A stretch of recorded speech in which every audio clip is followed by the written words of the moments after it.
l'œuvre de Victor Hugo qui s'appelle le roman à thèse, le dernier jour d'un condamné.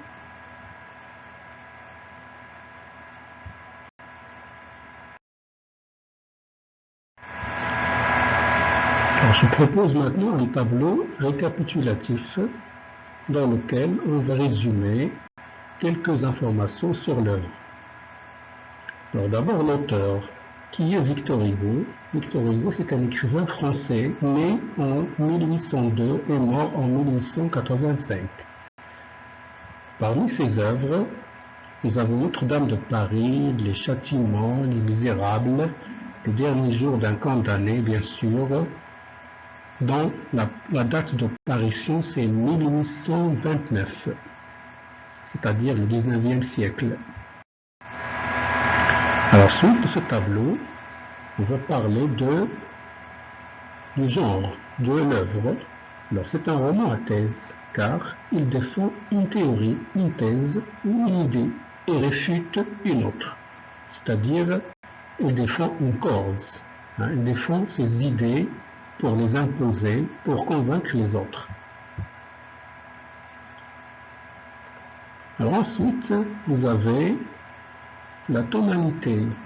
C'est quoi la tonalité de cette œuvre ou le registre de ce texte? Il est généralement pathétique. Pourquoi?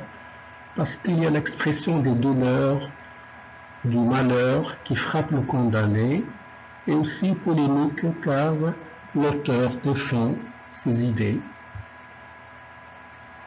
Alors le type de ce texte, il est argumentatif.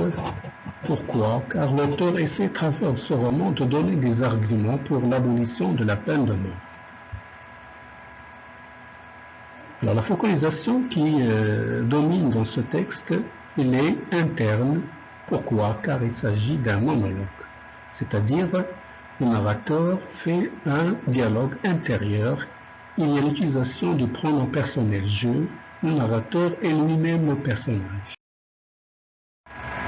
Alors ensuite, on va essayer de faire une présentation générale de l'œuvre. Alors le livre se présente comme le journal d'un condamné à mort, mais ce n'est pas un journal intime parce qu'il n'y a pas de dates précises. Écrit durant les 24 dernières heures de son existence, dans lequel il relate ce qu'il a vécu depuis le début de son procès jusqu'au moment de son exécution, soit environ 6 semaines.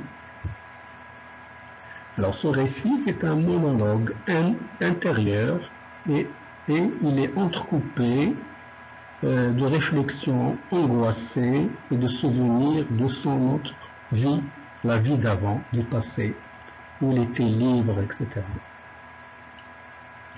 Le lecteur ne connaît ni le nom de cet homme, ni ce qu'il a fait pour être condamné. Il est anonyme, non connu, mis à part la phrase que nous avons dans le texte qui dit « Moi, misérable, qui a commis un véritable crime, qui a versé du sang ». C'est-à-dire, il a commis un crime dont on ne sait pas les circonstances et les causes. Alors l'œuvre se présente comme un témoignage brut, à la fois sur l'angoisse du condamné à mort et ses dernières pensées, les souffrances quotidiennes morales et physiques qu'il subit, sur les conditions de vie des prisonniers. Il exprime ses sentiments sur sa vie antérieure et ses états d'âme. Pourquoi donc, on peut se demander pourquoi Victor Hugo a-t-il écrit le narrateur a-t-il écrit ce dialogue ou ce texte, si vous voulez. Alors le condamné décide de l'écrire. Pourquoi? Pour moins souffrir, pour oublier ses angoisses, donner une leçon aux juges qui hésiteront à condamner, montrer que la peine de mort est injuste, car elle punit non seulement le coupable, mais aussi sa famille innocente. C'est un assassinat légal que rien, pas même l'horreur du crime commis, ne saurait justifier. Et merci de votre attention.